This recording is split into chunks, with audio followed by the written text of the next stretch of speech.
시간에는 싱크 소스 관리 이렇게 되어 있는데 개념은 이제 대충은 이해하시죠, 그죠? 저 용어 자체를 뭔가 자원이 흘러다니는 걸 이야기하는 거고 그 흘러다니는 거를 통제를 하는 것을 이제 관리라고 그렇게 해서 싱크 소스 관리 그렇게 이야기를 합니다.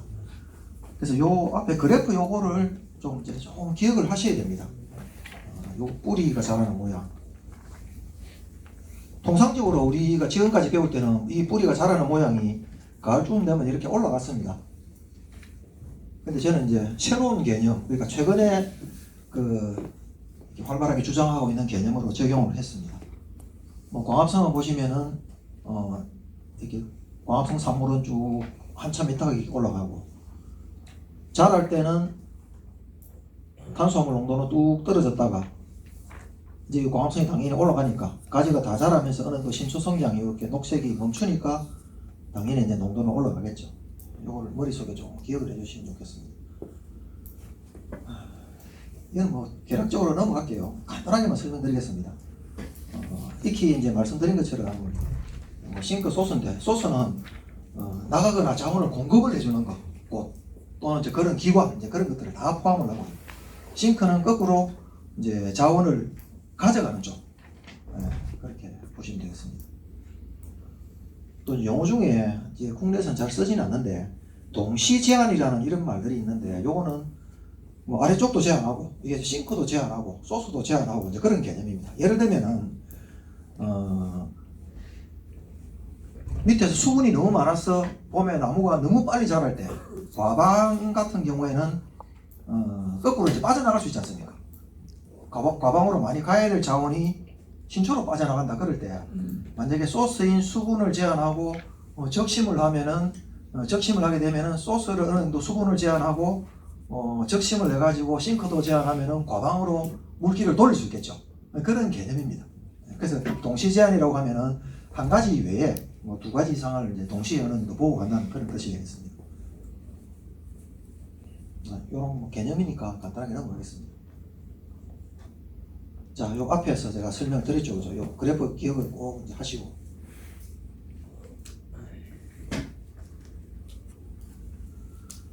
자, 지금 이게 제가 사실 이 부분 때문에 굉장히 고민을 했는데, 지금 이제 다들 이제 샤인을 키우고 계시는데, 뭐 그전 어떤 거공계통도 마찬가지입니다. MBA나 캠벨 같은 경우는 조금은 이제 유목기 관리 부분에 조금은 벗어나 있지만은. 우리가 좀 이제 잘 못 키우시는 분, 좀 이제 급하게 가신 분들은 이게 뭐 심하면 한 4, 5년 되면 나무 캐냈다가 다시 심어가지고 한 1, 2년 땄다가 또 캐냈다가 계속 반복하시는 분 계시지 않습니까? 그런 일들이 이제 왜 일어나는지 그걸 논리적으로 한번 설명을 해보려고 합니다. 이건 제가 한 이야기가 아니고 이제 유명하신 분들이 하는 이야기들이죠. 첫 해 동안 잘 키우라 이렇게 이야기를 합니다. 예를 들면은 접목을 했을 경우에도 제 경험상으로 첫 해 동안 강수세로 만들게 되면은 이게 대구 현상이 굉장히 심해져요. 처음에 한번 형성된 게 나중에 계속 영향을 미친다는 뜻이죠. 유목 과다착과 이 탄수화물을 저장을 해야 되는데 과일로 다 뺏어가니까 이 유목에서 과다착과를 계속 이렇게 이어져 가게 되면은 이 나무는 항상 탄수화물 수준이 낮은 상태로 계속 가겠죠. 근데 이걸 우리가 이제 예를 들어서 만약에 물 주고 양분 주고 해가지고 나무를 갑자기 크게 키웠습니다. 그러면은 탄수화물은 낮은 상태에서 덩치만 커진 나무가 되겠죠. 그럼 우리가 보통 이제 착각을 할 수가 있거든요. 이 나무는 속빈강정인데 이 능력이 대단한 나무로 착각할 수가 있거든요. 그게 보통 평균적으로 보면 한 4년 차에 일어나겠죠. 그죠? 4년 이게 샤인 정도를 하게 되면은 2년 차에 어느 정도 달고 이 나무 괜찮네. 3년 차에 잔뜩 답니다. 4년 차에 보니까 이 좀 수상하네 한 그런 단계가 들어가죠. 그죠? 그런 단계가 될 수 있죠. 상황이. 접목 이런 부분은 교재에 있는 내용 그냥 읽어보시고 다시 한번 계속 나옵니다만은 물 양분 많으면은 수세 제어 불가능. 자, 뭐 지난주에 질문을 누가 하셔가지고 제가 이제 보여드렸는데 유목 포도나무를 제 같은 경우는 어떻게 키웠는지 그거를 제가 말씀을 드릴게요. 그게 보다 현실적일 것 같아서 말씀을 드리겠습니다. 자, 여기 보시다시피 1년차 아주 세게 2년차 수확 2, 3년 차에 거의 성목기도다 이렇게 하면은 사실은 이제 TR율이라든지 CN율이라든지 저런 것들은 틀어져 있겠죠. 당연히 크게 키웠으니까 논리적으로는 틀어져 있는데 농사 짓는 사람 입장에서 보면은 저렇게 키워도 2년차, 2년차, 3년차 딸 수 있으면은 농사 짓는 사람 입장에서 보면 당연히 가야 되겠죠. 특히 요즘처럼 이제 샤인이 유행을 하고 1년이라도 빨리 수확을 당겨줄 수 있으면 더 돈이 되지 않습니까? 정상 품질이 나온다는 전제하에서는 거죠. 그러면 당연한 겁니다. 그래서 이게 뭐 연구하시는 분들이나 기관에 계신 분들은 무조건 나무를 천천히 키우라 이야기하지만은 실제 농사 짓는 사람 입장에서 보면은 장점이 이렇게 있는데 이거를 안 할 수가 없죠. 당연히 이제 저렇게 움직일 수밖에 없습니다. 자, 이렇게 한번 보시죠. 1년 차에, 1, 2년 차에 뭐 유목기에 잔뜩 키웠습니다. 근데 이게 한 3년 근처에서 과일을 너무 많이 달게 되면은 이제 나무가 수세가 빠지는 쪽으로 이렇게 흘러갈 수 있겠죠. 그죠?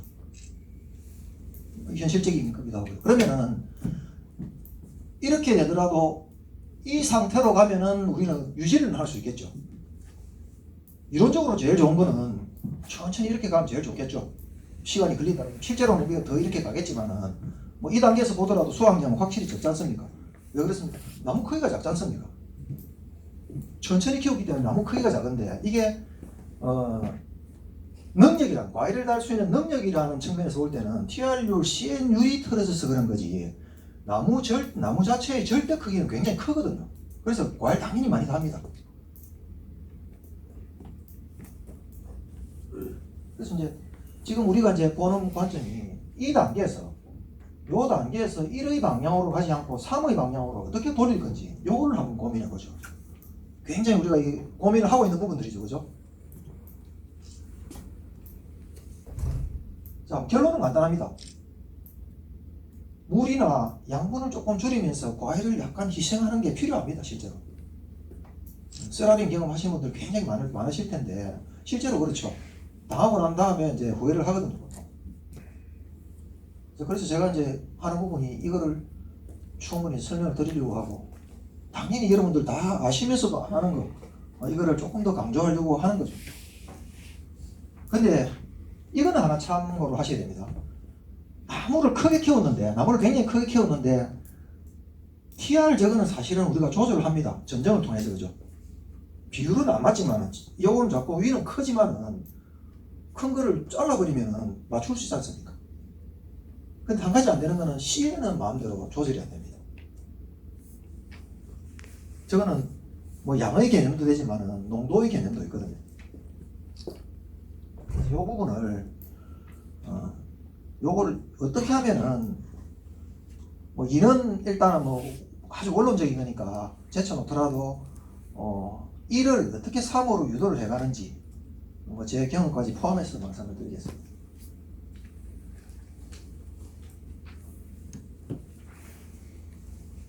시간 좀 희생해야 됩니다. 다 지금 배웠던 거죠. 이 그림도 보셨죠, 그죠? 기억나시죠, 그죠? 처음에 큰 물관, 굵은 가지 되어 있으면은 처음에 발화 단계 이후부터 큰 잎이 생기면은 이거는 시간이 지난다고 해결이 되는 게 아니고 큰 잎이기 때문에 계속 정산량이 많지 않습니까? 큰 잎이니까 열을 많이 받으니까 결국 해소를 하기 위해서 열을 방출을 해야 될 테고 그러면은 과합성보다도 호흡을 더 많이 해야 될 테고 결국 이제 손실이 계속 많아지는 거죠. 스트레스를 많이 받아가는 거죠. 이것도 지난번에 이제 했었습니다.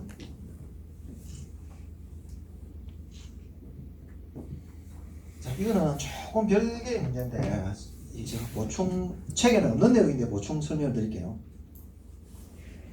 TR율, CN율을 우리가 이제 물리적으로 올해 내가 맞춰놨습니다.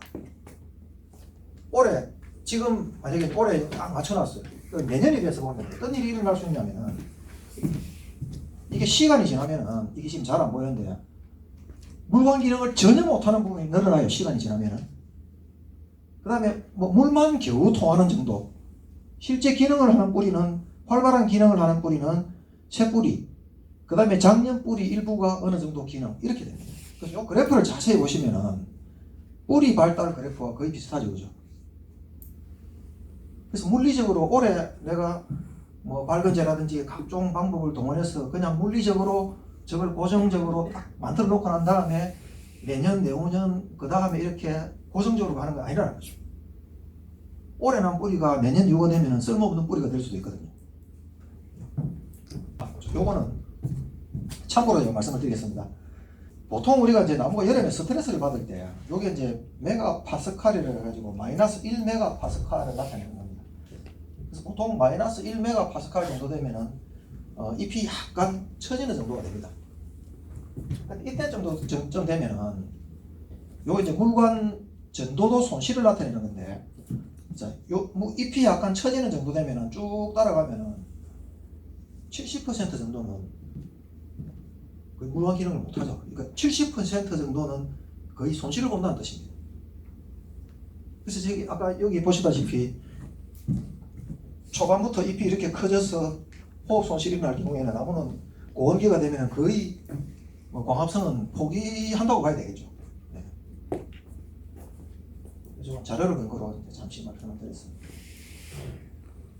자, 지금부터 이제 제 경험치가 어떻게 했는지를 말씀을 드릴게요.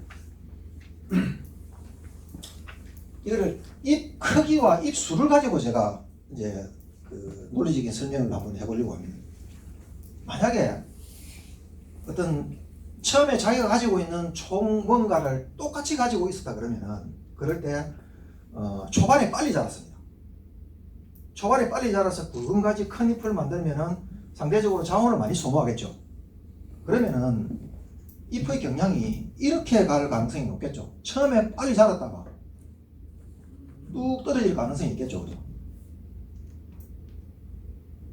그런데 처음에 잘 안 자랐습니다. 같은 에너지를 가지고 있었는데, 같은 총량을 가지고 있었는데, 그러면은 가는 물관에 잎이 작고 절간도 짧고 수도 가는 그런 거다. 그러면은 상대적으로 잎 크기가 적어지면서 적은 잎 크기가 적은 상태로 남은 에너지를 양분을 쭉 더 연장하면서 잎 크기가 이렇게 갈 수 있는 성향으로 될 수 있겠죠. 저 얘가 이제 이런 얘들입니다. 옛날에 거봉 유해 부에 갈 때 잎이 이렇게 크다가 처음에 잎이 몇 장 나와가지고 굉장히 큰 잎이 되다가 거봉 유해 갈 때 보시면은 갑자기 잎이 한 10장 근처 되면은 작아지면서 뭐 처지기도 하고 굉장히 그런 현상도 생기죠. 근데 만약에 기부 잎이 조금 더 적었다 그러면 뒤로 갈수록 조금 더 큰 잎이 나왔을 가능성이 있겠죠. 자, 제가 여기 양분 농도는 그래프와 반대라고 이렇게 말씀을 드렸는데, 만약 1번 같은 경우에는 1번만 전체를 다 포함하겠습니다. 양분이 만약 여기서부터 시작했다 그러면 이거는 이만큼 자랐기 때문에 초반에 뚝 떨어졌겠죠. 이렇게.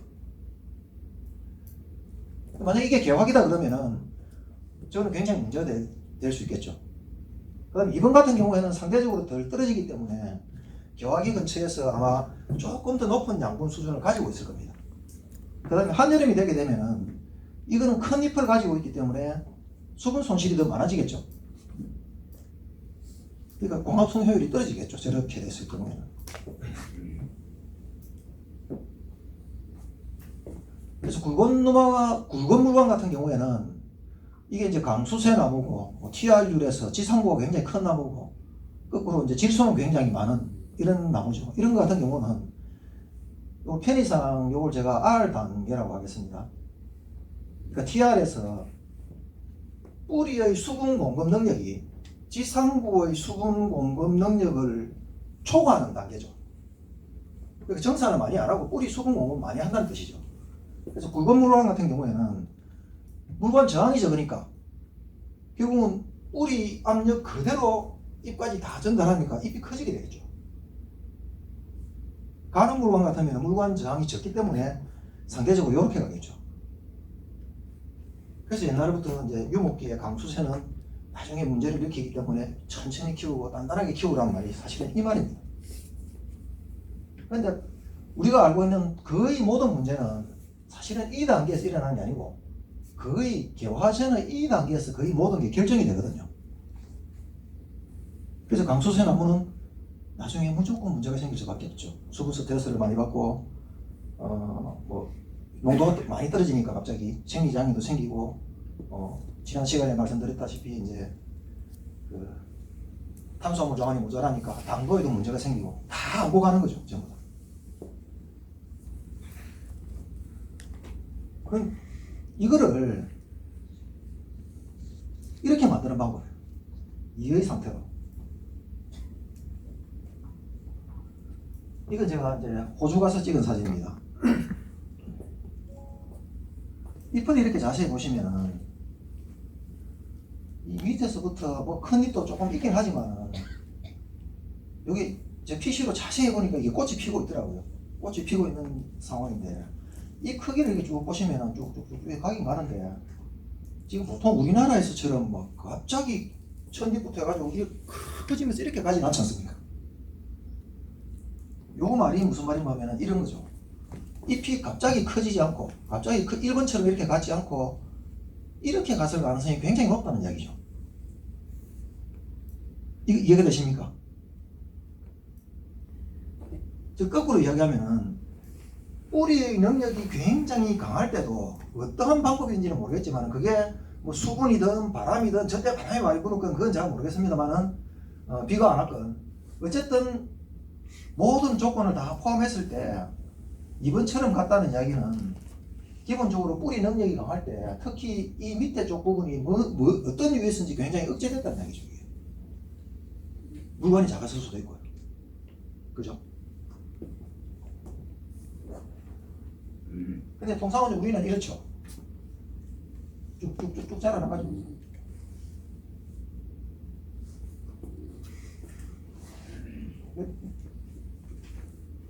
자, 이건 실제로 제가 한 겁니다.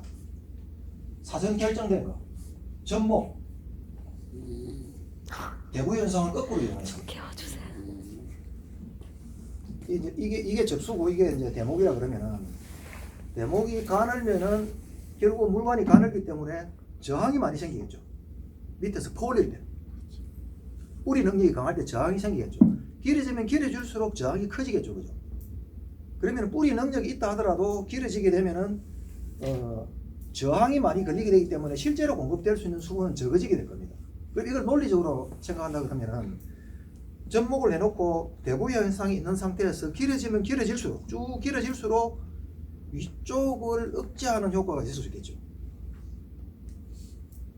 만약에 접목을 했을 경우에 이걸 접목을 안 했을 경우에는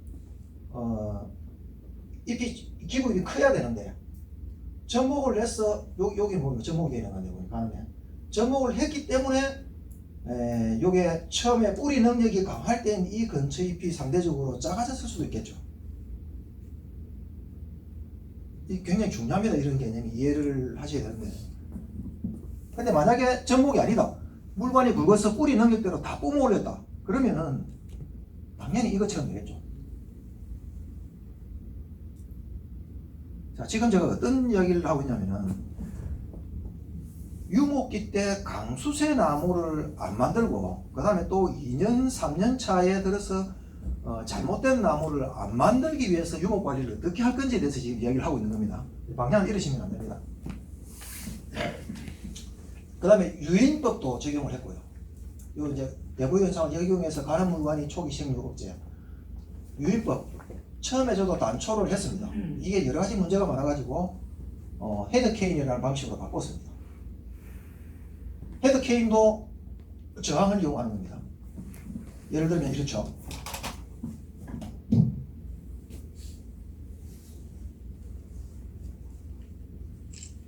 그냥 단순하게 이렇게 모델을 하겠습니다. 접목을 해서 단초를 하게 되면 이게 굵지 않습니까? 그럼 이제 여기는 저항을 받지만은 여기는 굵은 쪽에는 저항을 거의 안 받겠죠. 이것만 통과하면은 자원을 무한정 공급할 수 있습니다. 그래서 이게 길어지면 길어질수록 저항이 커지기 때문에 위는 상대적으로 수분 공급량은 억제를 받을 거고요. 근데 헤드케인은 어떤 개념인가 하면은 뭐 접목을 했다고 가정하겠습니다. 이걸 굉장히 짧게 만들어 놨죠. 그래서 가지도 이렇게 그냥 만들어 놨습니다. 아주 가늘게. 그런데 가지 수는 거의 같다고 봐야 되겠죠. 같은 공간을 쓰니까. 어차피 밀도도 거의 정해져 있고 뭐 미터당 가지도 수도 정해져 있으니까. 가지 이렇게 나오면은 처음에 이게 물관이 가늘지 않습니까? 그래서 이게 이제 억제 효과가 나타납니다. 그래서 이렇게 하더라도 처음에 잎이 이렇게 커져야 될 거를 이런 시스템으로 갔을 경우에는 잎을 이렇게 상대적으로 작게 만들게 되겠죠. 이거 논리적으로 지금 풀어나가는 겁니다. 요 이해가 되시죠, 그죠? 이해가 돼야 다음으로 넘어갈 수 있어가지고. 그래서 저도 처음에는 그렇죠. 이 헤드케인을 쓰고 접목을 자꾸 고정을 해갈수록 기부 쪽 처음에 생육 초기에 강하게 자라는 걸 방지하니까 뒤쪽으로 갈수록 잎 크기가 이제 이렇게 완만하게 줄어들면서 양분 소모가 적기 때문에 우리가 보통 이제 그 뒤심 좋은 나무, 끝까지 받쳐주는 나무, 이제 그런 나무가 될 수 있겠죠. 근데 초반에 빨리 자라버리게 되면은 양분 소모 다 하니까 나중에 힘 뚝 떨어지겠죠. 그런 나무가 됩니다. 그래서 접목도 이제 저런 원리에 의해서 자꾸 높여갔습니다. 성목 단계에서는 어떻게 하느냐? 이거는 지금 이제 이 과정에서는 거의 설명이 잘 안 되는 부분이기도 한데, 수분 관리 중에 뭐 PRD라든지 RDR인지 DI라든지 이런 여러 가지 방법들이 있고요. 방법도 뭐 스프링클러를 쓰기도 하고, 뭐 저기 뭡니까 이게 점적을 쓰기도 하고 뭐 쓰는데, 이제 그거를 떠나가지고 이제 기본적으로 토양 수분 관리는 이런 개념인데, 이거 간단하게만 설명드릴게요. 있는 게 PRD는 한쪽은 물을 많이 주고 한쪽은 물을 적게 줘가지고 호르몬적으로 한쪽은 물이 많은 것처럼 하고 한쪽은 물이 없는 것처럼 해가지고 나중에 두 개 다 섞여 올라갔을 때 나무가 착각을 하도록 만드는 겁니다. 그래서 물도 아끼고 호르몬적으로도 물이 있어도 없는 것처럼 없어도 있는 것처럼 나무를 속이는 기술입니다. 결과는 뭐냐면은 저렇게 속이다 보니까 지가 나무가 기공 조절을 할 수밖에 없겠죠. 네. RDI 같은 경우는 굉장히 낮은 수준으로 수분을 이렇게 낮게 유지를 하는 겁니다. 저런 것들은 주로 이제 건조지대의 무관수 관수기법 중에 하나고요. 요거는 뭐 그냥 이렇게 돼 있는데 거의 물을 안 주는 겁니다, 사실은. 양분 관리 이렇게 돼 있죠. 그래서 성목 단계에서는 우리가 실제로 할 수 있는지 이런 것들은 이미 유목 단계에서 결정이 되어 있기 때문에 나중에는 우리가 할 수 있는 건 수분 양분 이것밖에 없죠. 여기서 딱 추가한다 그러면은 전정법 내지는 착과량 관리 저것밖에 없습니다. 그런데 TR이라고 하는 이거는 지상부 지하부이기 때문에 저 측정을 할 수가 없죠. 지상부 다 측정하려면 나무를 잘라내야 되지 않습니까? 지하부 측정하려면 나무를 뽑아야 되는데 만약 전부 그걸 할 수가 없으니까 이제 간접적으로 다른 방법을 쓰죠. 신초대 뿌리 개념으로 이거를 주관을 안 뽑고 이건 전정지 개념입니다. 전정지대에 간접적으로 뿌리를 쓰는 이런 개념도 쓰고 있습니다. 저게 현실적이죠. 전정지는 잘라서 재면 되니까 측정이 가능한 거죠. 자, 저도 처음에 이렇게 했습니다. 옛날 사진이 없어가지고 이제 이렇게 했는데, 사실은 접목이 처음에 보통 우리 사서 쓰면 접목 굉장히 낮죠, 그죠? 특히 요즘에는 더 낮죠. 요즘에는 그 접사목 할 경우에는 뭐 거의 뭐 요만큼밖에 안 되지 않습니까? 이제 녹지집을 할 경우에는 이 정도 나오죠. 그래서 처음에 옛날 포장에는 실험적으로 이제 이렇게 해봤습니다. 여기서 이만큼 높여봤죠. 이게 좀 효과가 있더라고요, 해보니까. 위에 전정은 헤드케인이라는 건데 이건 무시하고요. 접목 높이도 이렇게 갔다가 최근에는 어떻게 왔냐면은 접목 위치가 여기입니다.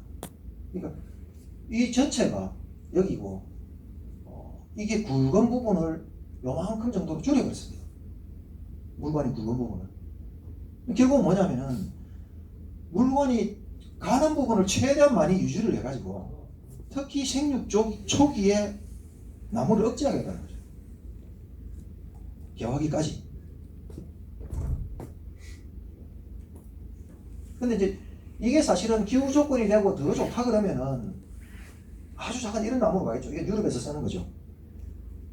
우리보다 기후 조건이 월등하게 좋기 때문에 특히 생육기 감소량이 아주 적기 때문에 이렇게 이제 작은 나무로까지 갈 수 있는 겁니다. 근데 제가 보기에는 우리나라에서 거의 한계가 지금 제가 경험으로는 뭐 이런 방법을 다 동원하더라도 헤드케인 방법까지 제가 다 동원하더라도 거의 4m가 한계입니다. 해보니까. 근데 4m 안으로만 들어올 수 있으면 헤드케인이라는 걸 쓸 수 있습니다. 왜 그렇게 씁니까? 가지 하나가 이렇게 펴면은 기본적으로 1.5m는 우리가 나간다고 보지 않습니까? 근데 이제 이게 뭐 조금 더 늘어나면 한 1.78m만 되면은 이렇게 자란 가지를 이렇게 늘려가지고 2m까지 양쪽으로 4m까지 거의 유지를 할 수 있거든. 또 싹도 이제 이렇게 나지는 않으니까 약간 비스듬하게 나니까 끝에 뭐 한 20cm, 30cm 비어도 실제로는 수관을 다 채워지더라고요. 그 다음에 두둑. 처음에 이렇게 갔습니다. 처음에 묘목 심을 때 그냥 쭉 이렇게 해가지고 묘목 심었는데 홍수 나니까 이 골독하고 그 다음에 또 이제 이거 해도 해결이 안 되니까 처음에 요거를 추가로 더 팠다가 그래도 세요. 감당이 안 될 정도로 세니까 또 2019년에는 요거까지 팠다가 그래도 좀 세가지고 2020년에는 여기까지 추가를 했습니다. 전정 말씀드렸죠, 그죠? 전쟁과 연관됩니다. 요것도 이제 어떻게 하냐면은 저는 나무마다 이렇게 다 걸려 있습니다.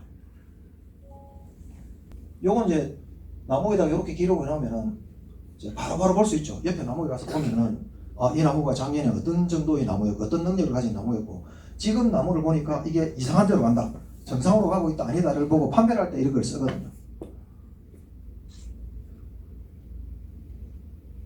그래서 이제 집에 오면은 이제 이렇게 또 정리를 해놓습니다.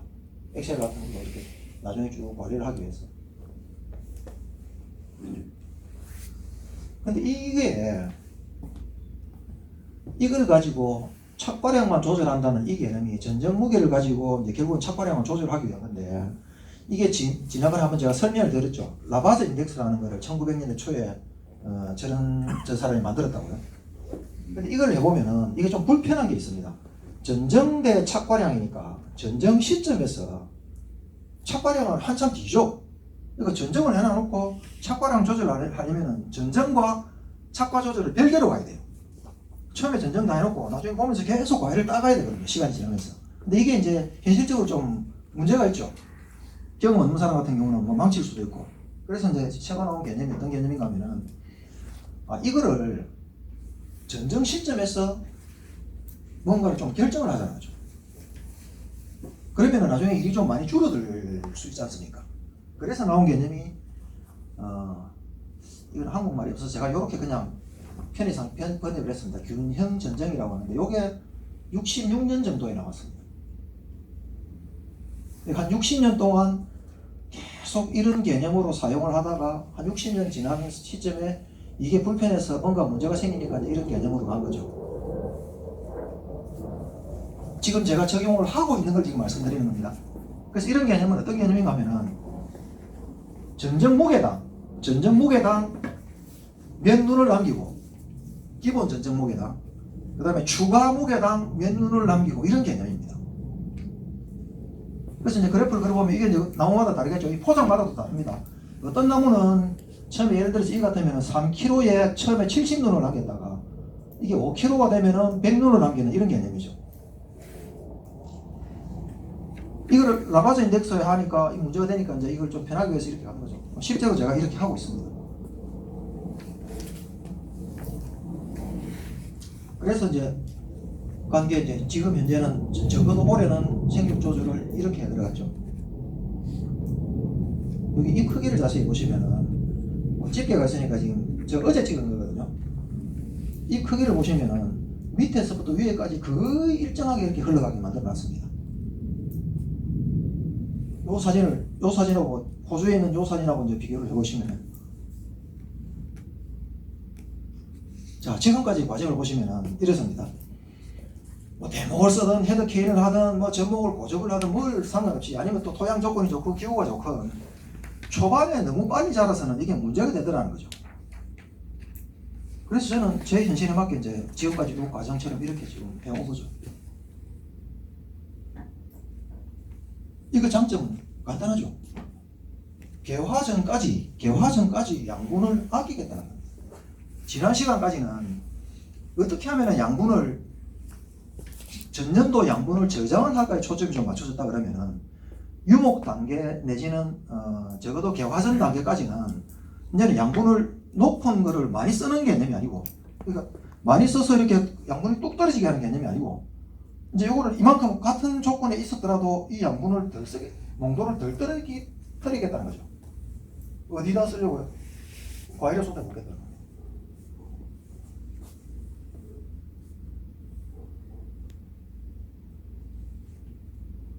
이걸 이제 거꾸로 만약에 뒤집으면 우리 뭐 학자들이나 이제 우리 속된 말로 이제 책상 머리에만 앉아 계시는 분들은 당연히 이렇게 주장하겠죠. 이번처럼 주장하겠죠.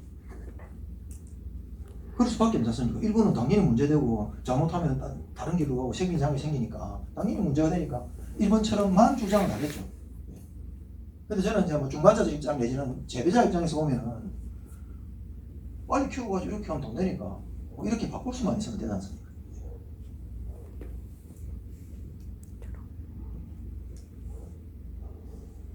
호주 이제 사진을 한번 제가 한번 열거를 해볼게요. 제가 갔을 때 찍은 사진인데 왜 저라는 저 같은 사람이 내용을 어느 정도 알고 있는 사람이 집요하게 저런 사진을 한 4군데 5군데 보동을 갔었거든요. 계속 이 사진만 찍었습니다. 처음에 한 집에 가니까 이래요. 야 이거 괜찮네. 그럼 다른 집에 또 가서 보니까 또 그래요. 그래서 쭉 한번 보실게요. 다 이래요. 호주 포도에 가면 전부 잎이 요만큼 해요. 이제 여러분들 눈에는 보이시죠, 그죠? 저 친구들이 어떻게 해서 포도를 저렇게 키우고 있는지 우리가 모를 때는 저걸 보면은 그냥 뭐 저 친구들은 조건이 좋아서 또는 뭐 기후대가 맞으니까 그렇게 한 것 같지만은 실제로는 아니라는 거죠. 저 친구들도 엄연히 겨울에는 비가 많이 오고 봄에는 분명히 뿌리 능력이 지상부 능력보다 압도적으로 강한데도 불구하고 실제로 나무를 저렇게 키워놓은 거죠. 그래서 여러분들 이제는 보실 때 이제 어떤 집에 포도원에 딱 들어갔을 때 처음에 문 열고 딱 들어가면은 저게 바로 보여야 됩니다.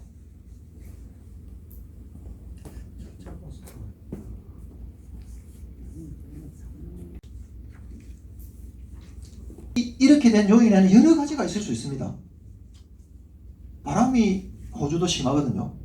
아주 광풍과 고온이 교대로 불어옵니다. 호주 같은 나라는. 그래서 그럴 수도 있고 수분 관리가 잘 될 수도 있고. 그런데 연구 자료들을 보면은 얘네들이 어마어마한 연구를 합니다. 우리는 상상할 수 없을 정도의 연구를 지금 하고 있는 상황이기 때문에 그런 내용들이 다 저게 적용됐다고 보시는 게 맞죠.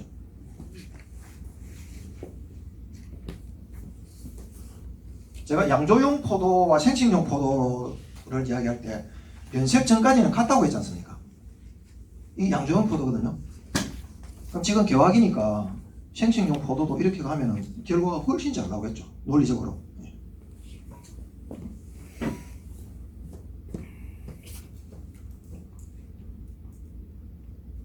그래서 저도 이제 이 그림처럼 호주처럼 만들기 위해서 접목, 뭐 헤드 케인, 고접, 두둑, 배수골 다 만드는 겁니다.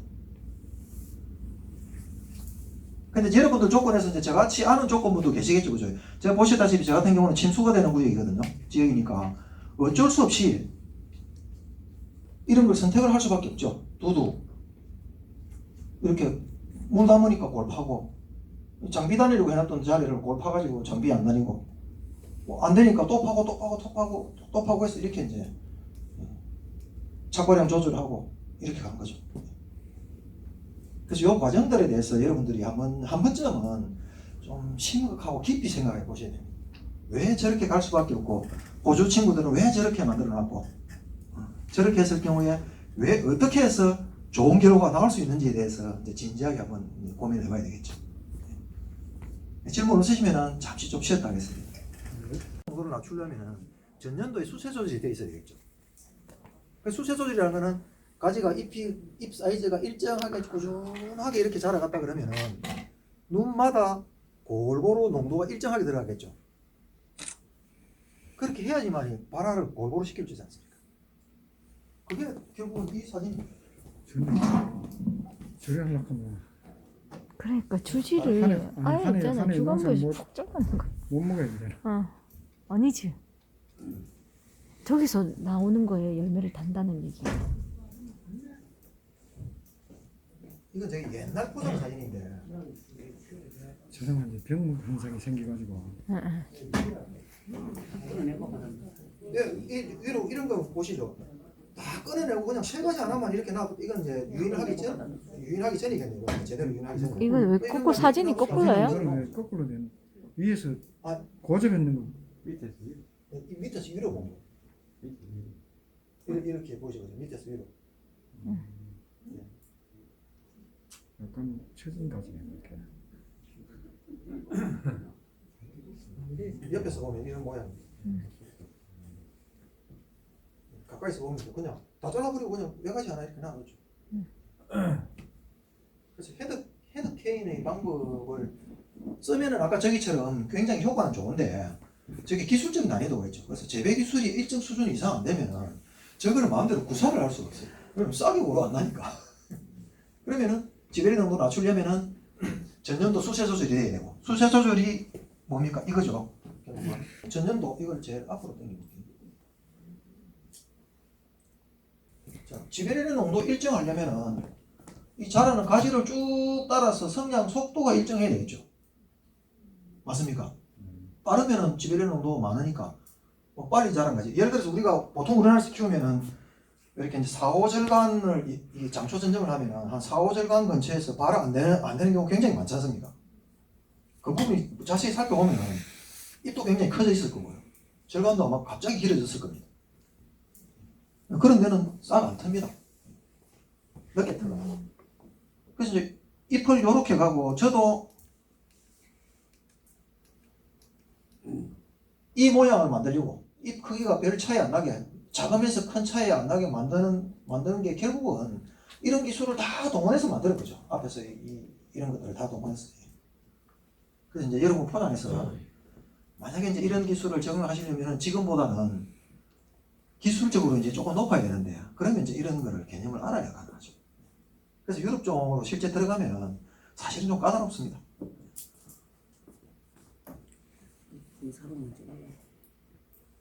근데 뭐 어느 정도 수준에 도달하면은 이제 머릿속에 다 있기 때문에 별 문제가 안 되는데 모르실 단계에서는 이 시간이 많이 걸리죠. 제가 실제로 이제 코치를 해보니까 한 10년 걸리더라고요.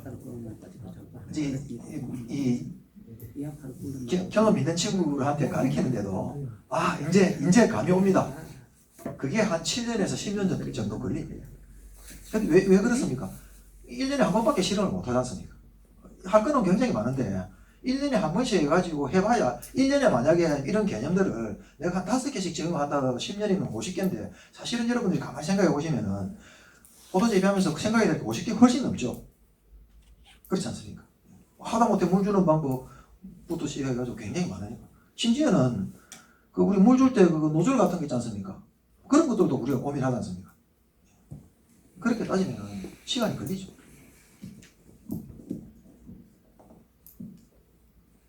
이런 개념의 전정 방법 아무도 이야기를 하시는 분 없지 않습니까? TR과 TR 개념에서 TR은 만약 일정 비율이라 그러면은 이 T와 전정 무게는 상관이 있을 거고 그 전정 무게는 뿌리와 상관이 있겠죠. 그 전정 무게가 착과량과 당연히 상관이 있겠죠. 당연히 봄에 남기는 눈과 상관이 있겠죠.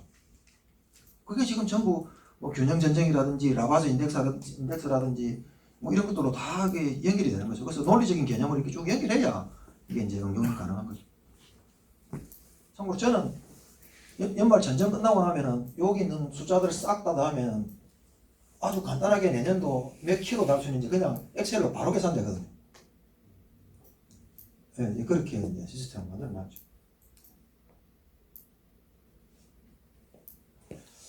쉽게 온 과정은 아닙니다.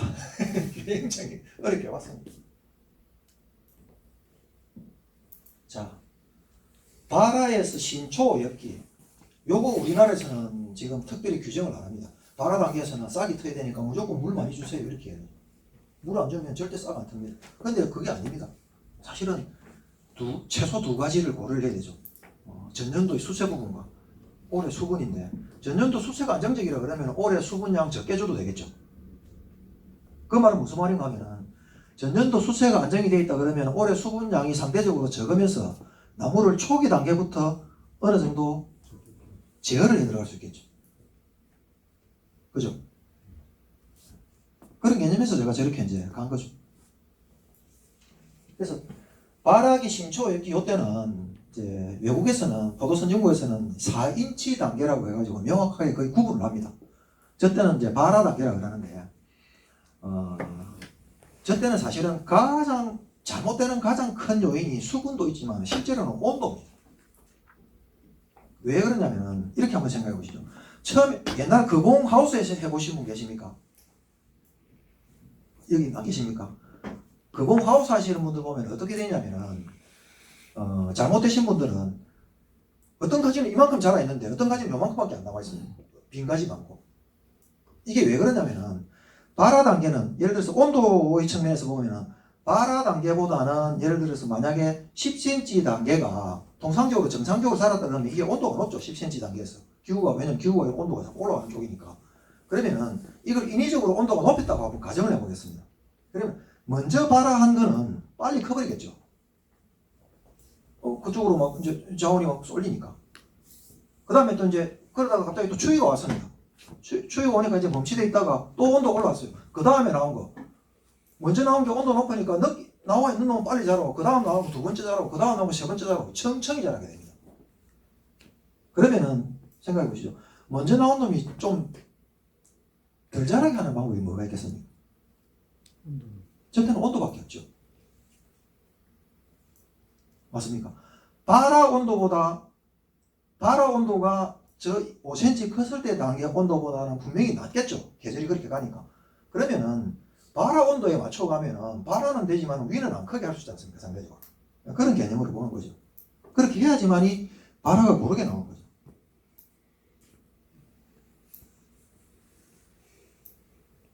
그래서 이 단계는 확실하게 거의 온도입니다. 자, 수분, 여기 뭐 별표는 아니지만 수분 너무 집착하지 마시고. 이때 물관, 뿌리 능력이, 아까 유목기 말씀드렸지만 뿌리 능력이 너무나 압도적으로 큰 시기지 않습니까? 다른 모든 게 거의 통하지 않습니다. 온도 높으면 그냥 쑥 자라게 돼 있거든요. 그래서 온도 관리가 굉장히 중요하고요. 실제로 제가 만약에 뭐 온도를 제 스스로 소스로서 조절을 할 수 있다 그러면은 저는 발화기 때 발화 온도가 만약에 이게 뭐 한 12, 3도다 그러면은 12, 3도로 해가지고 발화가 다 될 때까지 그냥 끌고 가겠습니다. 발화가 다 되고 나면 온도 이렇게 가도 관계는 없겠죠. 예.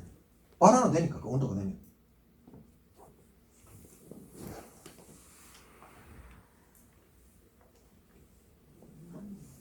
자, 이 단계에 능력도 안 되면서 다 뿜어버리면 안 되겠죠, 그죠? 절절히 꼬마지가 뭐 해봐야 얼마나 쏘겠습니까? 자, 요 단계 지나친 고온이나 사실은 과도한 토양 수분도인데 이거는 우리나라에서는 통제 불가능입니다. 우리는 지금 무조건 권장하니까요. 근데 그러다 보면은 온도밖에 없죠. 지금 여기 자세히 보시면 이것도 제 포장입니다. 저는 가능하면 나무 사진 안 쓰기 때문에 제 포장을 다 쓰는데 이게 지금 여기 표시가 잘 안 되니까는 여기 자세히 보면은 저온을 받아가지고 이렇게 불그스레하게 된 부분도 있거든요. 저게 온도를 안 준 겁니다. 발화가 딱 되기 시작하면은 척창 자체를 아예 닫지 않습니다. 보통은 물 주고 온도를 높이는데 저는 그걸 반대로 갑니다. 어느 단계까지? 10cm 단계에서 이렇게 전체가 골고루 나올 때까지.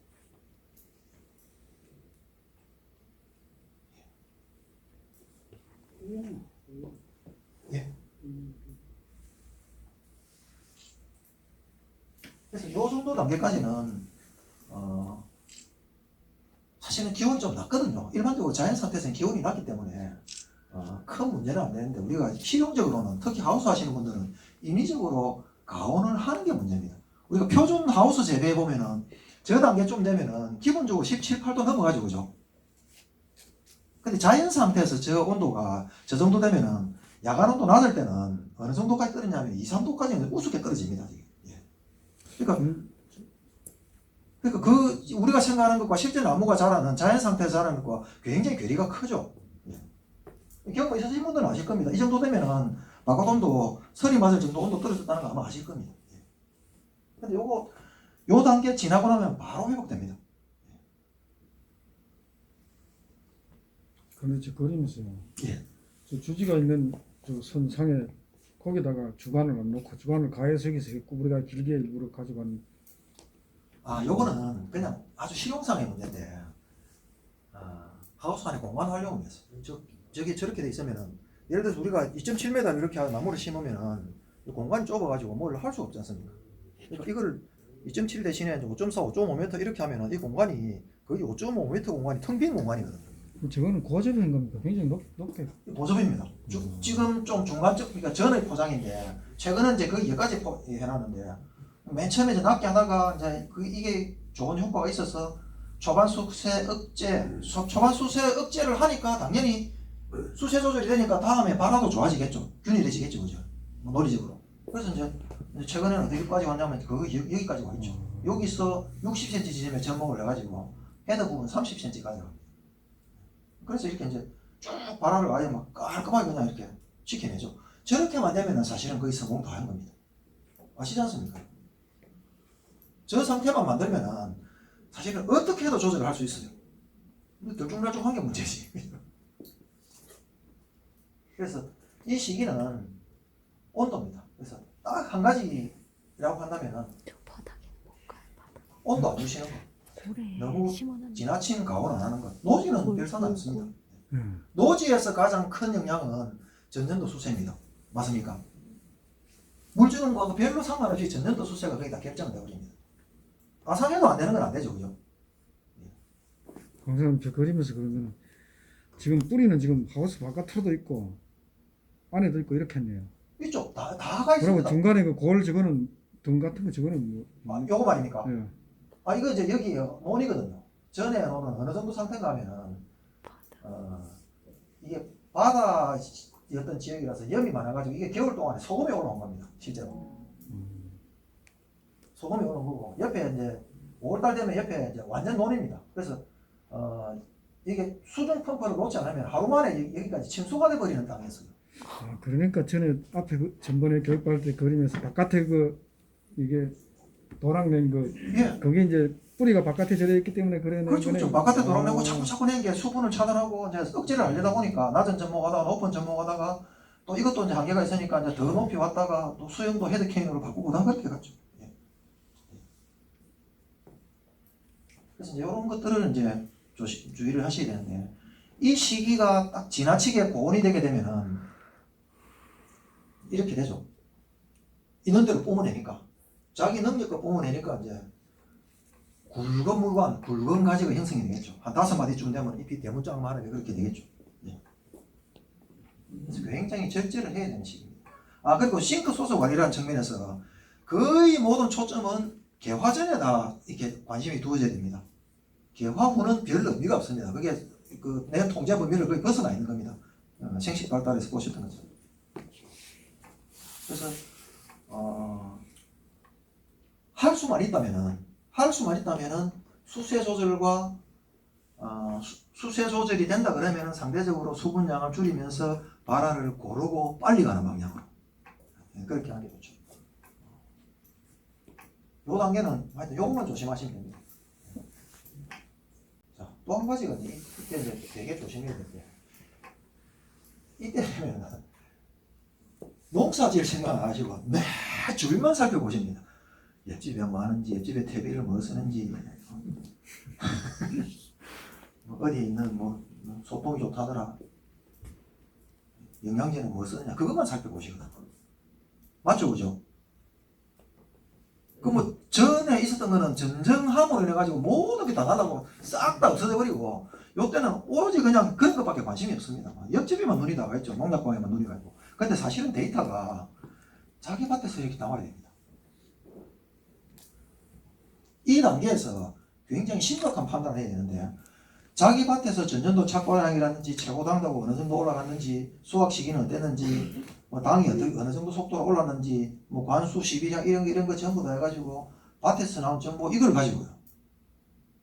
이걸 가지고 이 시기에 이거를 결정해야 됩니다. 기억나시죠, 그죠? 저걸 바탕으로 해가지고 지금 내가 이런 나무 상태인지 이런 나무 상태인지를 결정하고 이런 나무 상태일 때 이게 제가 대박나무라고 했지 않습니까? 이런 나무 상태일 것 같으면 대박나무 만드십시오. 예. 탄수화물 충분하고 저장량은 충분한데 저거 아껴가지고 뭐 포도주 만들어 팔 것도 아니고 뭐 양 많이 만들어 가지고 가면 좋지 않습니까? 예, 저렇게 하시는 거고 만약에 이런 나무 상태가 됐다 이건 심각하게 고민해야 되죠, 그죠? 과일을 살릴 건지 내년을 위해서 나무를 살릴 건지에 대해서 고민을 깊이 해야 되는 그런 상황이 되는 거죠. 이게 대충 한 4년차 정도 되면 저런 고민 심각하게 하실 겁니다. 안 그러신 분도 계시지만 뭐 요령 많으신 분들은 대부분 보면은 무조건 과일 양 적게 달아가지고 뭐 적심을 하더라도 지금의 개념은 적심을 하더라도 과일 양 작게 들어가지고 해마다 일정하게 가라 그렇게 말씀하시죠 대부분. 근데 작게만 단다고 답은 아니죠. 돈 벌이 되니까 많이 달면 좋죠. 그래서 판단해 보시고 이런 나무 상태다. 그러면 이렇게 해가지고 완행농법 동원해가지고 떨어진 거 이제 영양제라든지 뭐 영양제가 탄수화물을 저장하는데 전혀 효과가 없는 건 아니죠. 마그네슘 주면 광합성 효율이 높아지지 않습니까? 그럼 그런 걸 써가지고 효율을 조금 높여서 그러니까 이렇게 가면 좋겠지만은 과일 양을 많이 달려고 하다 보니까 이렇게 갔는데 이거 효율을 조금 높여서 조금 높여가면서 이렇게 높여가면은 그 유지가 되지 않습니까? 그건 다 서시라는 거죠.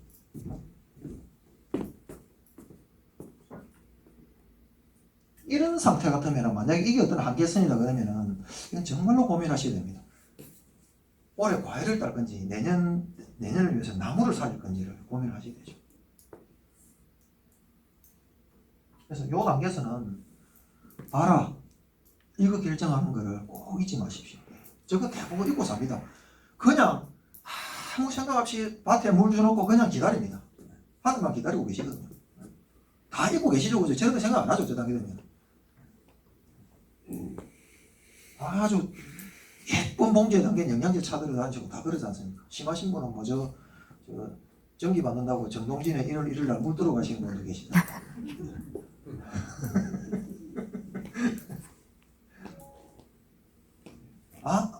그런 행위들이 아무런 의미가 없습니다. 옆에 눈치 보고 하는 게 아무런 의미가 없죠. 사실은 이게 큰 거니. 내 밭에서 나온 이 정보가 큰 거니까요. 자, 싱크 소스를 설명합니다. 싱크 소스가 자원의 어떤 흐름이라든지 흐름을 통제하는 거기 때문에 제가 이런 말씀을 드리는 겁니다. 이 단계에서는 이것도 소스죠. 그죠? 저런 정보도 소스에 해당됩니다. 그죠?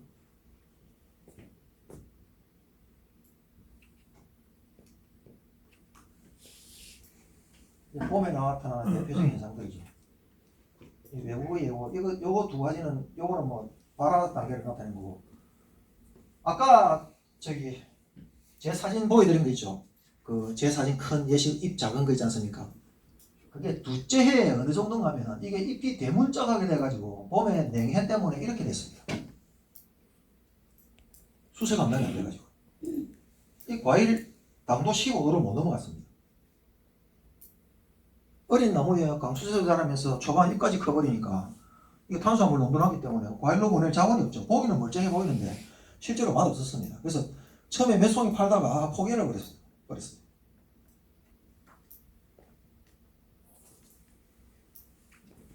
오엽기에서 개화전 일주 사엽기 10cm 단계를 지났기 때문에 이제 오엽기라고 이렇게 표현해 놨는데 개화전 일주는 뭐가 연관이 되겠습니까? 세포분열과 연관이 되거든요. 세포분열이 꽃이 붙었다가 이렇게 딱 떨어지는 그 순간부터 굉장히 활발하게 세포분열을 하기 때문에 이때는 뭐 탄수화물도 중요하지만 수분도 사실은 좀 중요하거든요. 그래서 어떤 경계선이 있기 때문에 이렇게 구분을 했습니다. 근데 우리나라는 보통 이렇게 구분 잘 안 하죠. 그냥 발화부터 뭐 개화전 이렇게 하거나 아니면은 뭐 어떤 이렇게 월별로 구분해가지고 뭐 물량 얼마 그렇게만 구분하는데 이거는 구분하는 기준이 분명히 존재를 합니다. 그래서 이때 해야 되는 거는 딱 한 가지뿐입니다. 많이 안 자라게 해서 전년도에는 양분을 가능하면 많이 저장을 해야 되겠지만 이제 올해는 이게 안 떨어지게 관리를 해야 되는 거죠. 이제 이렇게 되면 안 되니까 이렇게 유지하려면 어떻게 해야 됩니까? 호주처럼 그렇게 키워야죠.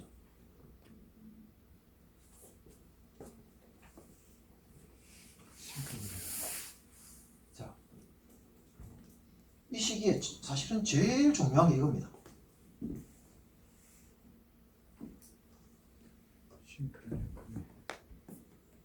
내가 뿌리가 충분하고 내가 과일을 달 자신이 있어가지고 이 뿌리 능력을 최대한 이용을 해서 내가 최대한 과일을 달 건지. 자, 거꾸로 한번 생각해 보십시다. 뿌리 능력을 최대한 이용했는데 이게 가지만 자라버리고 과방이 그냥 말라버리네. 그러면 저 소스 능력 최대 썰으면 안 되겠죠. 그죠? 자, 싱크 강도 약하게 너무 나무 자라는 거를 차단을 해야 될 건지, 나무가 많이 자라는 거를 선택해야 될 건지, 덜 자라게 해야 되는 걸 선택할 건지를 해야 되는 거죠. 그게 거꾸로 이야기하면 아까 호주처럼 잎 크기를 그냥 가속적으로 크게 갈 건지, 아니면 점차 이렇게 야금야금 천천히 키우고 가는지, 그걸 선택을 해야 되죠. 그래서 결국은 탄수화물을 이렇게 갈 건지 이렇게 갈 건지를 선택을 해야 되는 거예요. 목표는 어딘가 하면은 과일에 모든 걸 쏟아붓는 데 목표가 가 있죠. 그 수준에서 자원이 높아져 있어야 되겠죠. 그래야 과일로 다 보낼 수 있으니까. 예. 고민하실 거 전혀 없습니다. 많이 자라면 적심도 해야 되고요. 영양제도 필요하면 줘야 되고, 예. 덜 자라게 하면서 탄수화물도 아껴야 되고, 예. 다 해야 되죠. 근데 여기도 뭐 계속 반복적으로 나오지만 강수세, 수분 양분 많아가지고 강수세 된 거는 뭐 방법이 없습니다. 답답하니까 저기 전전가위 크다름 가지고 막 이렇게 치고 다니시는 분도 계시더라고. 여기도 아마 계실 수 있습니다. 자, 수분 관리뿐입니다. 적어 줄일 수 있는 방법은 현실적으로 전년도에 넣어놓은 양분 빼낼 수 없죠. 마음대로 못 빼내지 않습니까? 수분 관리뿐인데, 자, 다시 거꾸로 발화기 때로 한번 돌아가 보겠습니다. 전년도 수세가 강해서 발화가 미심쩍으면 우리는 무조건 물을 많이 주게 돼 있거든요. 그러면 발화 단계에서부터 가능하면은 수분을 이렇게 좀 쭉 이렇게 떨어뜨리거나 아니면 낮은 수준에서 이렇게 가면서 전년도 수세가 안정이 돼 있으면은 낮은 수분 상태로 가면서 발화도 일찍 고르게 빨리 이렇게 쭉 자라갈 텐데, 전년도 관리가 잘못되게 되면은 높은 수준의 수분에서 이렇게 관리를 하다 보면은 전체적으로 토양 수분이 높게 되죠. 그럼 크게 자랄 수밖에 없는 상황이죠. 그래서 원인을 따져서 이렇게 들어가게 되면은 사실은 이것도 전년도 수세와 관련이 있습니다.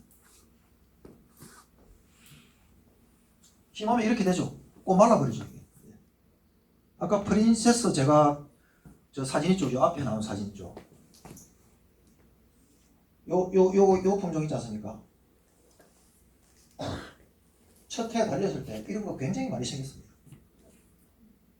우리가 뭐 캠벨이든지 거공이든지 NBA나 뭐 샤인 정도 할 때 되면 저런 현상이 거의 안 생기는데, 순수 유럽종으로 가게 되면은 강수세 되면은 다반사로 이렇게 돼버립니다.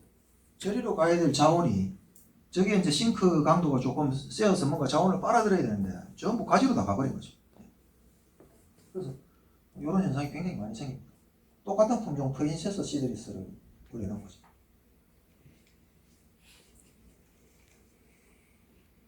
자, 이거 아까 꼬마 그냥 능력도 안 되는 게 다 뿜어내는 게 아니고요. 큰 능력을 가지면서 양분 뿌리 나무 전체 양분 탄수화물 능력 큰 능력을 가지면서 조절을 해야 되죠. 조절은 수분 가지고 하죠. 근데 밑에 보시다시피 덩치 큰 것과 능력을 착각하시면 안 됩니다. 이 집에 가보니까 가지도 굵고 잎도 크고 절반도 기고 보니까 굉장하네. 저 나무는 틀림없이 뭔가를 줄 거다 이렇게 생각하시면 안 된다는 거죠. 착각이죠. 그 능력과 수세는 분명히 다릅니다.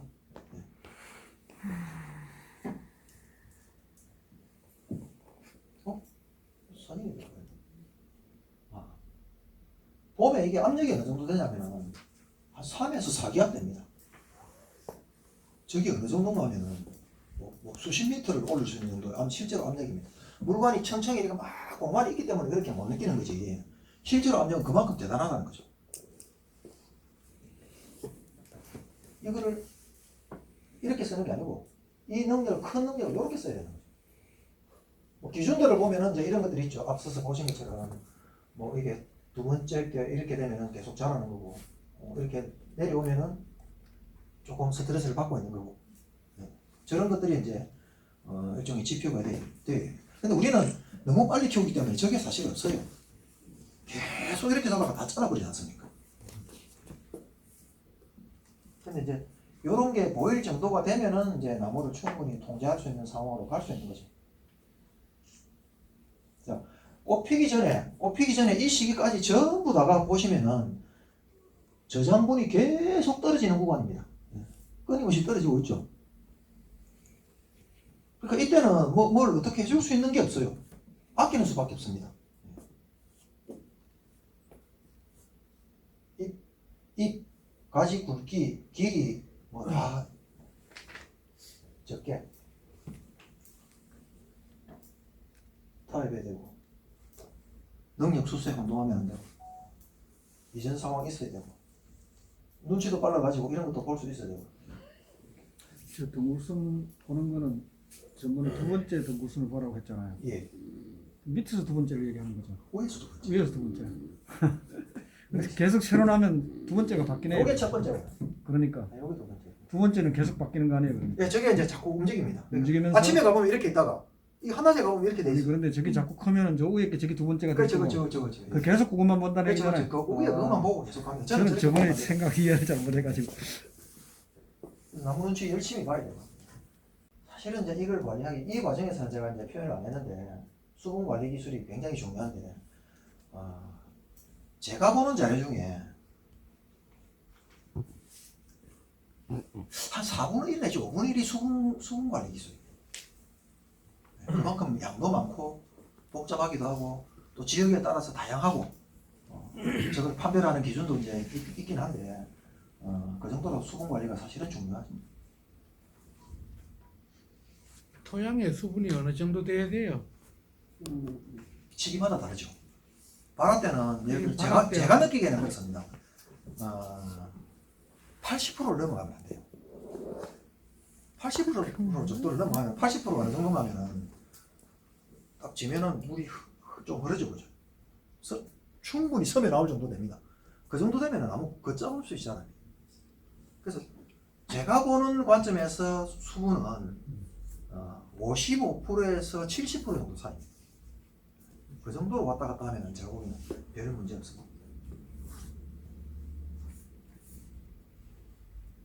제가 이걸 왜 이렇게 말씀드릴 수 있냐면 과거에 옛날 포장에서 나무 절반까지도 죽여봤거든요. 도대체 이게 어느 정도까지 버티는지 한번 굶겨봤습니다.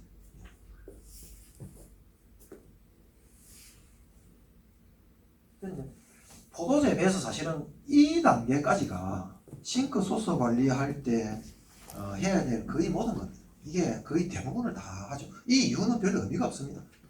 지나가 버스 손드는 거하고 똑같죠. 자, 자원이 충분히 이 단계에서 전년도에 많이 가진 상태에서 올해 많이 아꼈다 그러면 자원이 충분히 있으니까 대사 단계에서 많이 이용할 수 있겠죠.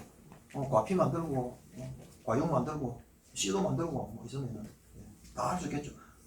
당연히 관리도 단단해지겠죠. 그래서 사실은 이 시기 이후부터는 적절한 수분 관리 정도, 뭐 수분량으로 보면은 한 65%, 70% 정도만 되면은 사실은 과피 세포분열도 제가 보기에는 별 문제는 없어요. 아까 수분 관리가 55%에서 75%라고 이야기하셨잖아요. 예. 그러면 아까 스트레스 받는 게 55% 이하가 됐을 때가 스트레스를 받습니까? 아니죠. 그건 아닌데요. 그거는 치명적으로 갈 수 있다는 얘기죠. 그 정도 되면 55% 정도 이상만 되면은 이게 문제가 생기더라도 금방 회복될 수 있는 수준이라고 봅니다. 이때 요거 생각하시죠, 그죠? 이 개화전 1주부터 변색기 이전까지 이거 뭐 지난 주 내내 강의했던 내용이지 않습니까?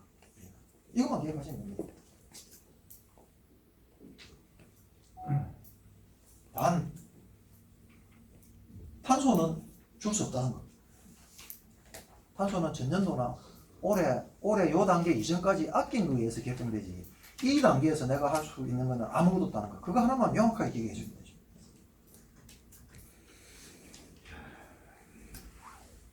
간단한 거 같은데 아시죠? 그죠? 아주 간단합니다. 근데 모든 기술의 이 집약체죠. 집약이 다 돼야지만이 이 과정이 순조롭게 이해가 되는 거죠.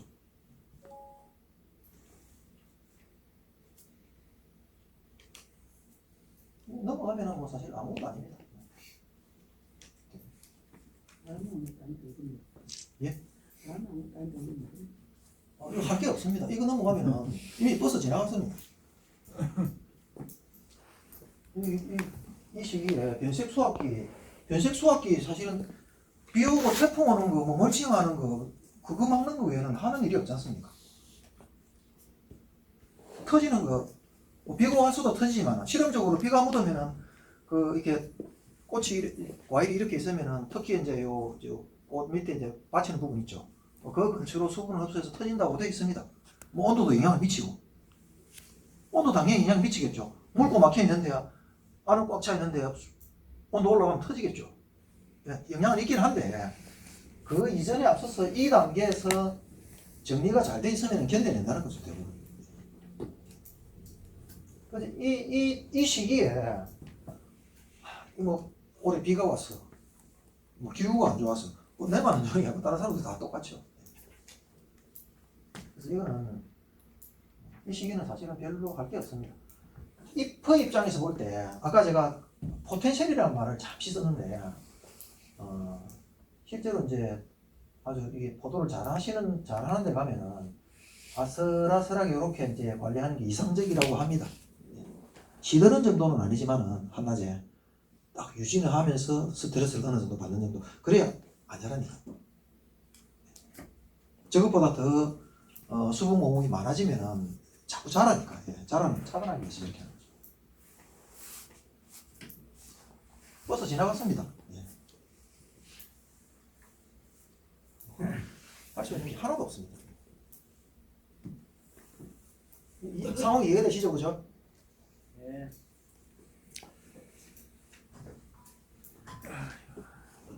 수확기 이거는 뭐 책이 하겠습니다. 너무나 다들 잘하고 적절히 관수하고 뭐 잎 유지 관리 잘하고 약 치고 하라니까 책을 쓰다 보니까 이걸 안 넣을 수가 없더라고요. 휴면기 단 것만 말씀을 드릴게요. 제가 이거 하고 있다는 거 말씀드렸고,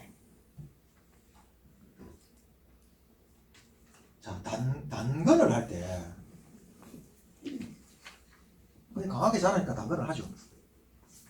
우리가 상식적으로 이걸 한번 생각을 해보겠습니다. 총량적으로 봐가지고 TR 할 때 T하고 탄소하고 그 다음에 꼬리가 있고 N 이렇게 있는데 서로 연관이 있죠. 중간에 물이 들어갈 계획될 경우는 이게 굉장히 연관이 있습니다. 그래서 개념적으로 볼 때는 이렇게 봅니다. 왜냐면 자, 물 많이 주면은 이거 커지죠. 상대적으로 커지면 이거 작아지죠. 이게 뭐 그 기준은 다르지만 크기고 농도 기준은 다르지만 개념적으로 보면은 물 많이 주고 질소 많이 주면은 덩치 커지고 이거 작아지고 이거 많이 줬으니까 이거 상대적으로 줄어들겠죠. 개념적으로. 왜냐면 이렇게 되면 하나 올라가면 하나 적어지야 이 공식이 성립이 되지 않습니까?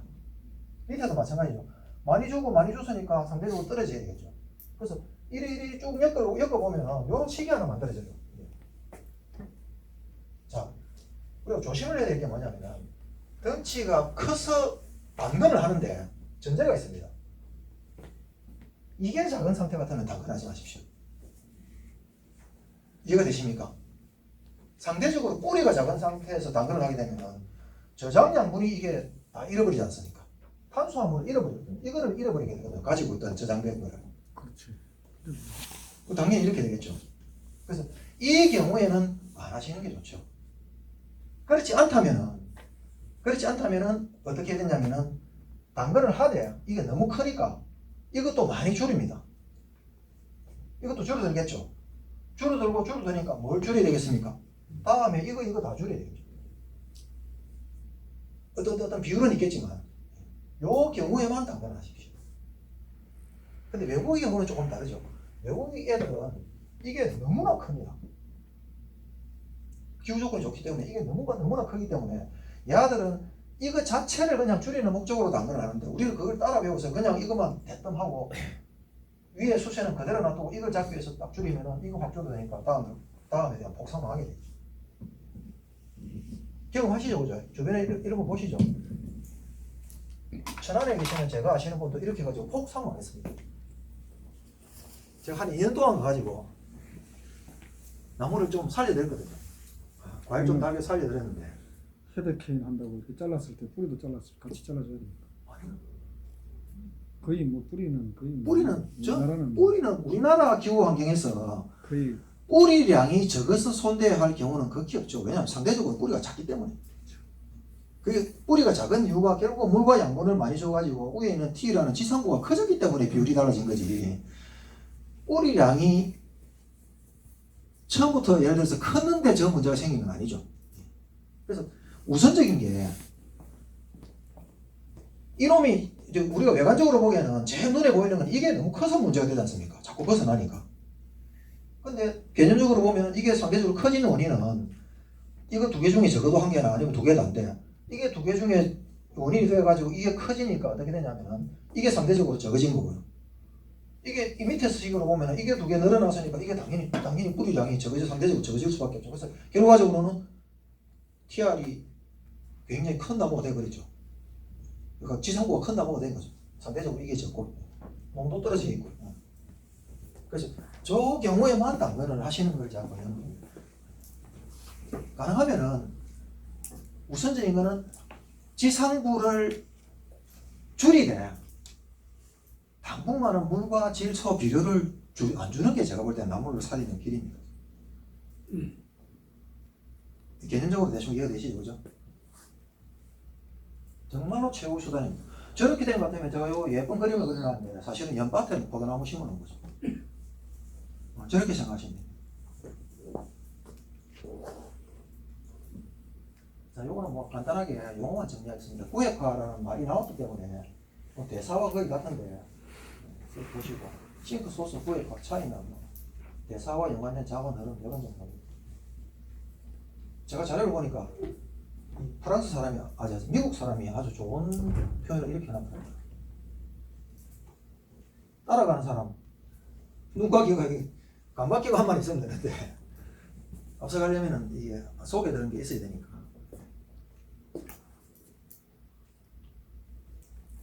자, 요거는 책에 있는 내용인데 요건 한번 읽어보시면 되겠습니다. 전부 쭉 뭐 어떤 현상이든 싱크소스 구획과 생리장애 이게 지금 생리장애라는 단어이 제가 없기 때문에 간단하게만 소개시켜 드리려고 이렇게 해놨는데 다 이게 제가 그냥 짧은 시간에 그냥 쓴 겁니다. 다 따라가 보면은 거의 다가 수세입니다.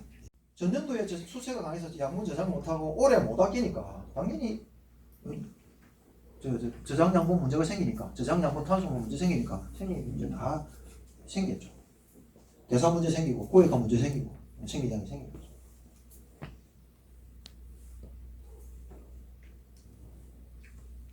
여기 보면은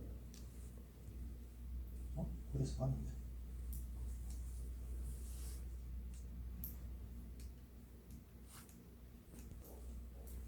제가 그냥 이렇게 써놨지만 사실은 인도 학자들이 조금 정리해놓고 참고를 했습니다. 그냥 제 생각만 바로 쓴 건 아니거든요.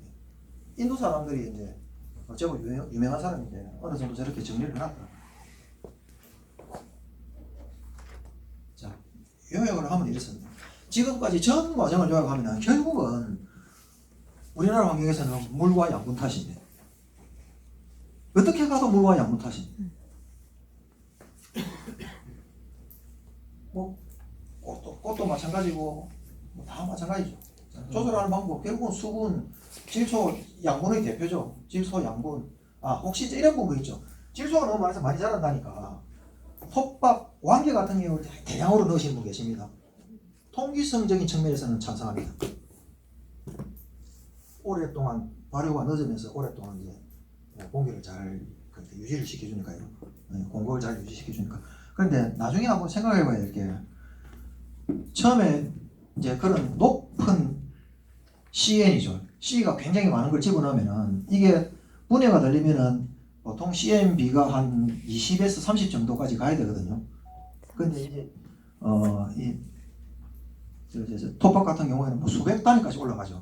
그러면 이제 질소를 다 잡아먹어버립니다. 그러니까 토양에 있는 질소를 몽땅 잡아먹어가지고 전부 톱밥 속에 다 가지고 있죠. 요걸 우리는 땅이 좋아졌다 또는 뭐 질소가 통제됐다고 착각을 합니다.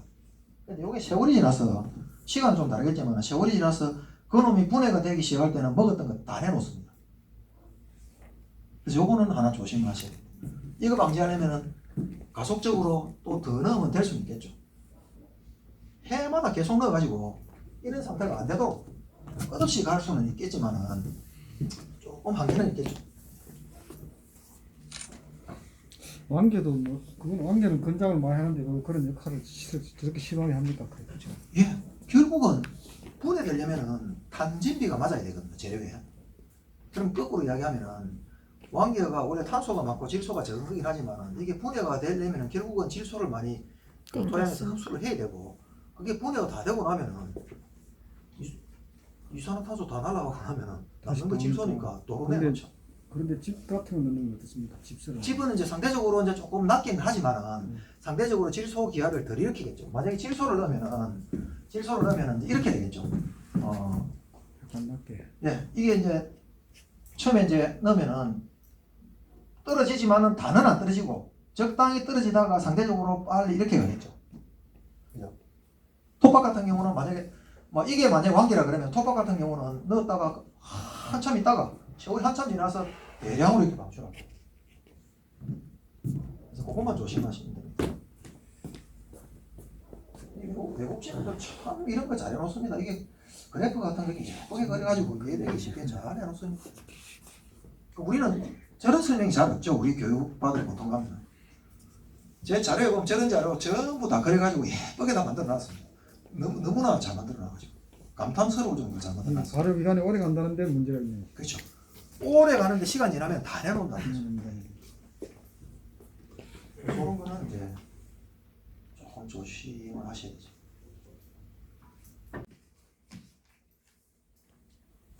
저는 사실 이제 직장을 오래 다닌 사람이고, 저도 많이 했고, 또 이제 같이 일도 많이 한 사람이기 때문에, 이런 부분에 어떤 변수를 나열하고 변수를 정리하는 데는 사실 이골이나 있는 사람이에요. 굉장히 눈치가 빠릅니다, 이런 쪽에서. 그래서 이제 이렇게 왔는지도 모르겠습니다만. 그래서 이런 거를 꼭 기억하셨다가, 아주 간단한 것도 있지 않습니까? 내 땅에서 보니까 이거는 땅이 사실은 이게 예를 들어서 제일 큰 문제인데, 땅이 제일 큰 문제인데 배수가 안 돼서 나무가 자라는데 이거 개선이 불가능하다 그러면은 우리 어떤 선택을 합니까? 반발을 하지 않습니까? 그렇게 권장하죠. 그러면 차선책으로 또 가야 되는 거죠. 이런 걸 선택하실 때 참고를 하시면 되겠습니다. CNU, TR 이거 잠시 쉬었다가요. 네. 지금까지 다 설명된 내용인데 다시 한번 제가 말씀드릴게요. 보통 이제 제가 처음에 강의를 하면서 첫 시간에 아마 첫 시간이 있을 건데 주제가 뭐였습니까? 부제가 기억하시는 분 혹시 계십니까? 예. 단순하게 한 가지만 계속 가지고 뭔가를 하다가 이게 이제 한 가지만 가지고는 해결이 안 되죠. 그래서 이제 TR, CNU도 마찬가지입니다. TR, CNU를 따로 빼놓고 보면은 어떤 일이 일어나냐면은 TR, CNU 조정을 하는데 만약에 위에 T 하나고 밑에 T하고 밑에 R이면은 한번 생각해 보십시오.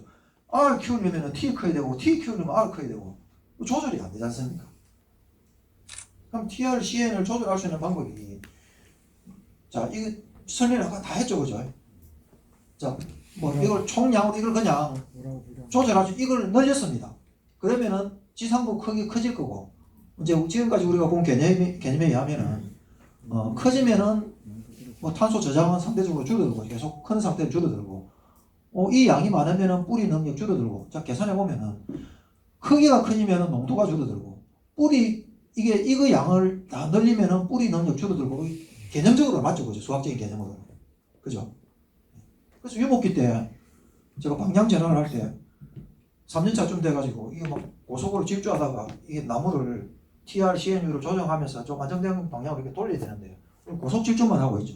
그때 어떻게 해야 됩니까? 상대적으로 진짜 탄소 농도가 줄어서 탄소 농도를 높이려고 합니다. 이거를 높이려고 하면은 크기를 줄여야 되겠죠, 상대적으로. 상대적인 이거 비율이라는 건 전부 상대적인 겁니다.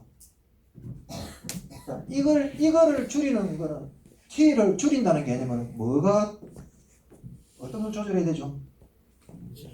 적어도 이거 두 개 중에 하나 조절해야 되죠. 맞습니까? 이거 두 개가 적어지면 이거 올라가죠, 그죠? 그래서 논리적으로 이게 맞습니다. 그래서 요 공식 하나만 기억하시면 여러분들이 그 나무 조절을 할 수 있습니다. 현실적으로 아마 여러분들한테 제일 중요한 걸지도 모릅니다, 이게. 쉬우면서 간단하게 적용할 수 있는 겁니다. 당도가 늦게 올랐어요. 수확 시기가 늦어졌습니다. 그러면은 탄수화물이 낮았을 가능성이 있겠죠, 그죠? 그 제가 그 발화기 때 쓸데없는 나무 물 들어가지 말고 자기 밭에서 나온 정보를 가지라고 한 이것 때문이죠. 전년도 그 다 데이터를 통계를 해보니까 수확이 늦었습니다. 탄수화물 낮습니다. 이게 낮으면 상대적으로 이게 컸을 거고 부실하게 컸겠죠. 이게 컸다는 이야기는 이거는 상대적으로 적고 이거는 많았다는 이야기니까 이거를 조절해야 되겠죠. 현실적으로 이거밖에 없죠. 근데 요거는 T는 이제 전쟁을 통해서 간접적으로는 조절할 수 있죠. 저게 도저히 감당이 안 된다 하면 사실 우리 잘라가지고 수가 늘리지 않습니까? 줄이기도 하고요. 그렇지만 이제 논리적으로는 사실은 나무를 베어내는 것보다는 이런 걸 조절해서 그 공간에서 나무를 살리면서 유지하는 게 우선이겠죠. 네. 자, 뿌리 갖다 붙일 수도 없습니다.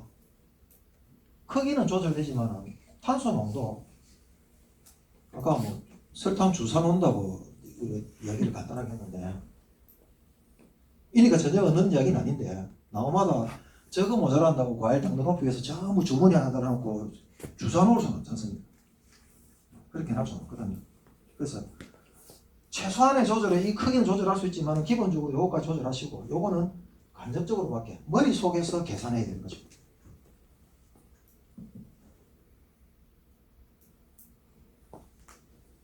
자, 경우의 수 때문에 혹시 질문을 좀 바꿔놓은 것 같아요. 이 가장 현실적인 거거든요, 여러분들에게. 다 이해되신 겁니까? 그런데 우리가 T를 지금 크면 안 좋은데 적게 하기 위해서 우리가 제식 거리가 뭐 2m에 4m 하는 얘기가 있잖아요. 예. 우리 뭐 중간에 간보를 하고 이렇게 하는데 예. 그럼 좀 좁게 심으면 더 낫다는 얘기도 안 되는 거예요. 그건 제가 여기 쓰면 안 되는데 굉장히 중요한 것 중에 하나가 그러니까 토양의 비옥도 있죠. 네. 그거는 처음에 토양의 비옥도를 가지고 결정을 이미 그러니까 제식을 하기 전에 결정을 해야 되는 거예요. 그거는 이후에는 교정이 안 되죠. 이후는 간벌이나 뭐 그런 것밖에 할 수가 없죠. 아니면은 이걸 조절하시는 거예요. 이건 부록이었습니다. 제가 이걸 왜 부록에 넣냐면 설명은 잘 되어 있는데 통상적으로 여러분들 알고 계신 게 TR, CN 하면 이게 막 너무나 중요해서 이거 아니면 포도 재배를 못한다고 그렇게 생각하시는 분들이 계시거든요. 그래서 너무 여기에만 집착은 안 하시는 게 좋다 싶어서 제가 부록에 넣어놨습니다. 뭐 설명을 아주 잘 해놨습니다. 보시면은 뭐 수학적인 개념도 보고 제가 이게 신초 뿌리 비율을 해가지고 그 균형 전정이 있죠, 그죠? 네, 저런 것들도 다 이런 개념에서 나오는 겁니다. 자, 이게 논리적인 건 거죠. 이 공식이 유도될 수 있는 TRCN 여기다가 수분을 추가해가지고 새로 공식 만드는 게 이제 위에 이거죠. 네, 설명 다 된 거죠. 그런데 G는 아시죠, 그죠? 전년도과 올해 그 합친 겁니다, 사실은. 심지어는 과일까지 합친 거의 개념으로 봐야 되겠죠. 똑같은 개념이죠. 이게 듣고 잊어버리십시오. 애니소 고등이라는 거는 밑에 물과 상관없이 나는 내 마음대로 뭔가 하는 겁니다. 뭐 우리 자식으로 따지면은 아버지 재산 신경 안 쓰고 그냥 돈 쓰고 다니는 애 정도. 아버지 지금 돈을 보고 있는데 지금 지대로 돈 쓰고 다니는 애하고 똑같은 거예요. 그래서 물이 있는지 없는지도 모르고 지 호주머니에 돈이 있으니까 다 써버리는 거예요. 근데 ISO 고동이라는 뭐냐면 아버지한테 그러고 아버지 요새 눈치 보면서 돈 좀 버는 것 같으면은 지금 좀 쓰고 아버지 돈 좀 못 벌면은 물 좀 없으면은 지도 좀 아끼고 그런 개념입니다. 요거에 영향을 미치는 거는 이것도 수분입니다. 수분이 일정 이하로 떨어지면은 아버시스산이라는 게 생기고 아버시스산이 위쪽에 신호를 줘가지고 기공을 닿게 만들어서 이렇게 조절합니다. 그래서 일정 수준 이상으로 수분이 떨어지지 않으면은 이런 반응이 절대 나오지 않습니다. 이게 뭐 항목 굉장히 이렇게 많고요. 품종도 우리가 쓸 수 있는 대목 제가 이제 참고하는 이게 어떻게 보면 이게 학술적으로 한 거긴 한데 어떤 논리적으로 참고할 수 있는 자료를 다 이렇게 이제 참고를 해봤는데 아주 재밌는 내용들이 있습니다. 내습성이 1에서 4대 있습니다. 이건 제일 크기 5까지 되는 걸 제가 환산을 해놨습니다. 예를 들어서 뭐 중, 뭐 강중, 강, 뭐 중약, 약 이런 거 되면 5단계 되지 않습니까? 그거를 이제 수치로 이제 다 환산을 해놓은데 내염성 같은 경우도 보면 0에서 5까지 되어 있습니다. 이게 말도 안 되는 수치들이 나오죠. 이게 어디서 나온 자료들이라면 대부분이 포도주산지들에서 연구된 자료들이거든요. 대부분 건조지역에 실험을 해도 이렇게 나옵니다. 결과가. 말도 안 되는 결과들이 이렇게 있죠. 이건 거꾸로 이야기하면은 이제 걔들은 보통 이제 연구를 할 때 자기들 연구 포장에서도 연구를 하지만은 각 농장 좀 우리도 마찬가지긴 하지만은 어떤 농장을 선택을 해서 거기서 연구도 하는데 이게 할 때마다 다르다는 이야기죠. 같은 대목을 썼는데도 뭐 수세도 당연히 다르게 나오고 내염성도 다르게 나오고 내습성도 다르게 나오고 그래서 이게 통상적으로 알려지기로는 뭐 대목을 보면 예를 들어서 SO4 같은 경우는 약간 외화성 이제 그런 개념으로 보는데 실제로 여러분들 키워보시면 안 그렇습니다. 우리나라에서 키워보시면 어마어마하게 자랍니다. 아니 이게 어마어마하게 자라는 정도가 아니고 갈수록 자꾸 더 자라요. 예. 굉장히 큽니다. 예. 그런 걸 놓고 보면 재배 기술이 더 중요하지 이런 게 더 중요한 건 아니죠. 예. 어떤 극단적인 선택을 할 경우 저처럼 뭐 아주 길게 그냥 접목을 해서 수세를 줄일 목적이라든지 그런 어떤 기능적인 선택을 하거나 그걸 통제할 수 있으면은 괜찮은데 그렇지 않고 그냥 무뚝배고 심어놓고 이제 지금 통상 하는 것처럼 물 주고 비료 주고 계속 앞으로 보고 직진만 하게 되면은 뭐 결과는 전혀 안 나오죠. 그래서 이제 논란이 많죠. 어떤 사람은 대목 해야 된다는 사람도 있고 대목 심으면 안 된다는 사람도 있고 그냥 그런 것들이 다 이런 이유들 때문입니다. 그 대목이 문제가 아니고 기본적으로 재배 기술이 문제죠. 이렇게 열심히 해놓고서는 제가 내린 결론은 대목이 답은 아니다. 요것도 나온 김에 잠시 한번 보여드릴게요. 이거 아주 재밌는 연구를 한 건데 굵은 가지 있지 않습니까? 여기. 자, 혹시 질문에 대비해가지고 그냥 찾기 어려우니까 몇 가지 이제 가져왔는데 굵은 가지에 강수세로 자라는 가지의 마른 눈 비율이 이렇게 흘러갑니다. 저거 거꾸로 돌이켜보면은 초반에 수세 우리 자랄 때 쭉 자라나갔죠, 그죠? 그러니까 쭉 자라나간 그러니까 잎이 5마디 정도까지가 만약 잎이 크다고 가정하면은 잎이 자랄 때 이렇게 자란 거 아니죠? 여기 있으면 마디수가 5마디라 그러면은 대충 잎 크기가 이렇게 자라가지고 이렇게 흘러갔을 때 저 구간이 이 구간에는 눈 다 죽었다는 이야기죠. 광수세 구간이야. 이런 것들을 참고하시고 아까 호주 사진 딱 보시면 이제 저걸 제일 빨리 눈치채셔야 됩니다. 저는 이제 여행을 가서 저게 눈에 보이기 때문에 처음에 포도밭을 갔는데 두 번째 밭에 가서 똑같아요. 5번째 밭까지 다 돌아도 사진이 사실 똑같아요. 그 걔들은 다 지금 저렇게 하고 있는 거죠. 예.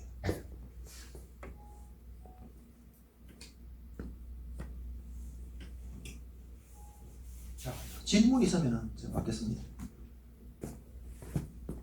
없다 보니까 사실 여러분들이 이제 이해할 때도 저런 살아있는 자료를 봐야 이해가 쉽거든요. 증거가 있어야 되는데 그냥 막연하게 뭐 수세 조절을 해라 너무 막연하죠. 그죠? 나무 작게 키워라 뭐 수분 조절해라 이제 그것만 가지고는 해결이 안 되는 거죠. 혹시 여러분들이 이제 뭔가를 궁금할 때 만약 이 시간 이후라도 다른 분에게서도 뭔가 자료가 나오면은 이상한 자료가 있으면 꼭 근거 자료를 물어보십시오. 그게 굉장히 중요합니다. 또는 이제 중요한 자료라 그러면은 뭐 그 자료가 어디서 나왔는지 이 자료를 뜯어보면 이상한 자료가 많거든요. 그 이상한 사람이 이상한 걸 개발해가지고 농협에 와가지고 우리 제품 좋으니까 한번 써보시고 테스트 해봅시다 하고 나중에 돌아가서는 뭐라고 합니까? 지 전단지에다가 어떤 농협에서는 쓰고 있고 어디서 쓰고 있고 전국에 누가 쓰고 있고 다 그렇게 광고하지 않습니까? 우린 다 그게 속고 있거든요 지금. 거기에 속으시면 안 됩니다.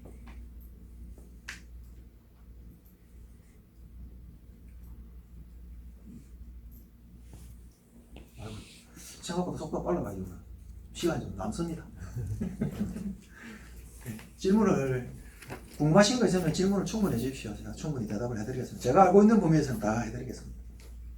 네. 와수는 여러분 아시다시피 다비가 되는 상태가 되면은 과일나무가 안 되거든요. 그래서 거기에는 양분, 수분을 얼마나 효율적으로 관리할 수 있는지 그게 핵심입니다. 그 다음에 그 채소를 하시다가 채소류를 하시다가 오시는 분들이 습관적으로 제가 보니까 굉장히 뭔가 계속 줘요. 뭐 양액부터 해가지고 온갖 걸 다 주고 계시더라고요. 결국은 성공하시는 경우를 잘 못 봤는데, 근데 그 부분은 조심하셔야 됩니다. 그래서 결국은 수분과 양분 통제가 핵심입니다. 술을 심을 때 예. 밭에 예. 지금 우리가 하다 보니까 비주가 많다니까 그러기가 예예예. 되기 때문에 심을 때 밭을 장만할 때 주의해야 될 점. 참 너무 막연한데. 100% 한다든지 뭐 이런 거. 자, 일단 양분 농도가 높지 않습니까? 예. 그런 밭은 대체적으로 pH가 굉장히 높을 가능성도 있고요. 양분 농도가 전체적으로 높기 때문에 뒤집는 것도 하나의 방법일 수 있고요. 그 다음에 통기성을 높이는 거, 왜 비효를 줄일 수 있으니까 수분을 줄이는 거, 이제 그런 것들을 다 동원해야 됩니다, 사실. 근데 이제 만약에 그게 물이 잘 빠지는 땅 같으면은 심기 전에 하우스를 짓기 전에 또는 뭐 비가림 시설을 하기 전에 이제 논처럼 물을 대 가지고 한번 걸러대는 게 제일 좋죠. 저 같은 경우도 실제로 그렇게 했습니다. 저도 어떻게 했냐면은 이 땅이 보니까 굉장히 비옥한 땅이에요. 20년 이상을 부추파만 했더라고요, 이 땅이. 여기 밑에는 이제 2m 정도가 완전히 점토층이에요. 그래서 누적되어 있는 땅 속에 들어있는 양분이 어마어마하게 많은 땅이죠. 그래서 저는 이렇게 했습니다. 처음에 과감하게 그냥 가을이 돼가지고 보리 심었습니다. 보리 심고 봄 돼가지고 이걸 갈아 엎어버리고 그대로 또 논을 만들었습니다. 1년 내내 물 돼가지고 이렇게 한 다음에 포도원을 했죠.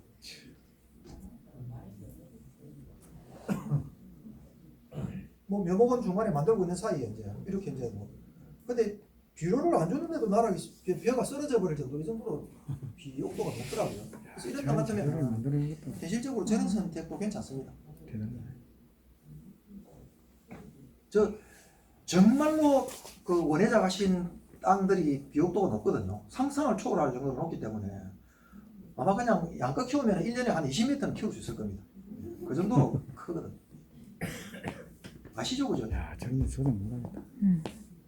실제로 제가 이렇게 해가지고 쭉 다 포도원을 조성했죠. 1년을 희생을 하고 저렇게 한 겁니다.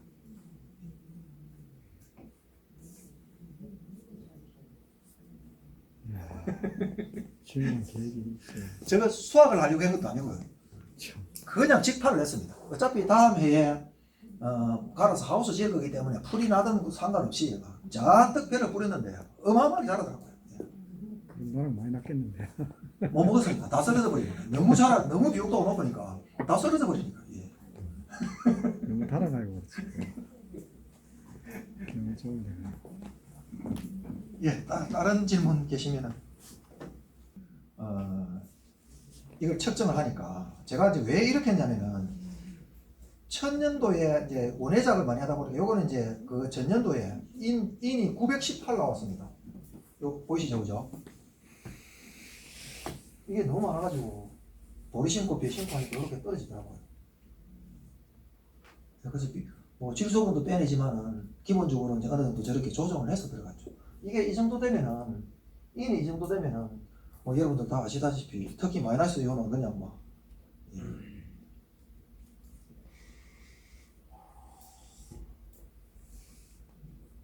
표토만 한 요 정도 깊이에서만 해도 저렇게 나오더라고요. 지금은 막 끊임없이 올라오고 있습니다. 해마다 계속 올라오고 있어가지고 계속 걸러대기를 하고 있죠.